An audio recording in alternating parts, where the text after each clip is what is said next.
actually worked in that office before you. I'm finishing up my last week now, as a matter of fact. So, I know it can be a bit overwhelming, but I'm here to tell you there's nothing to worry about. So, you'll do fine. Let's just focus on getting you through the first week, alright? Let's see. First, there's an introductory greeting from the company that I'm supposed to read, but it's kind of a legal thing, you know?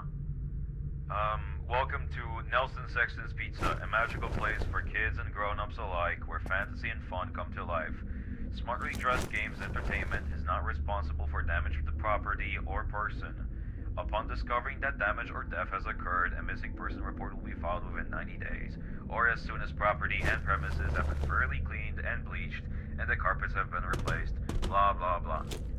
Now that might sound bad, I know, but there's really nothing to worry about. The animatronic characters here do get a bit quirky at night, but do I blame them? No. If I were forced to sing these stupid songs for 20 years and I never got a bath, yeah, I'd probably be I'd be a bit irritable at night too. So remember, these characters hold a special place in the hearts of children, and we need to show them a little respect, okay? Right. So just be aware, the characters do tend to wander a bit. They're left in some kind of free roaming mode at night. Something about their servos locking up if they get turned off for too long. They used to be allowed to walk around during the day too, but then there was the raid of 87. Yeah, it's amazing that a 1x1 can stand without an airlock, you know? Now concerning your safety, the only real risk to you as a night watchman here, if any, is the fact that the characters here, if they happen to see you after hours, they probably won't recognize you as a person. They're most likely see you as a metal endoskeleton without its costume on.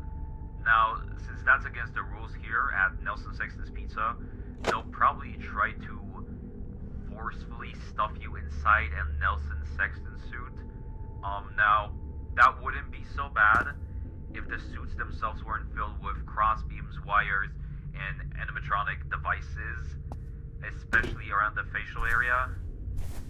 So, you could imagine how having your head forcibly pressed inside of one of those could cause a bit of discomfort and death. The only parts of you that would likely see the light of day again would be your eyeballs and teeth when they pop out of the front of the mask. Yeah, they don't tell you these things when you sign up. But hey, first day should be a breeze. I'll chat with you tomorrow. Check those cameras. Remember to close the doors only if absolutely necessary. Gotta conserve that power. Alright? Good night.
this, and you made it to day 2.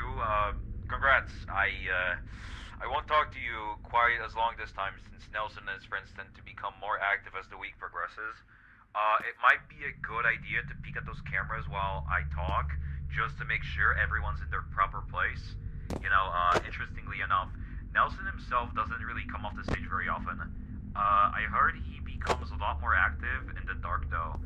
So, hey, I guess that's one of no reason to not run off pot, right? I also want to emphasize the importance of using your door lights. There are blind spots in your camera views, and those blind spots happen to be right outside your doors. So if you can't find something or someone on your cameras, be sure to check the door lights. You might only have a few seconds to react. Not that you would be in any danger, of course. I'm not implying that. Also, check on the curtain in Pirate Cove from time to time. The character in there seems unique in that he becomes more active if the cameras remain off for long periods of time. I guess he doesn't like being watched. I don't know. Anyway, I'm sure you have everything under control. Talk to you soon.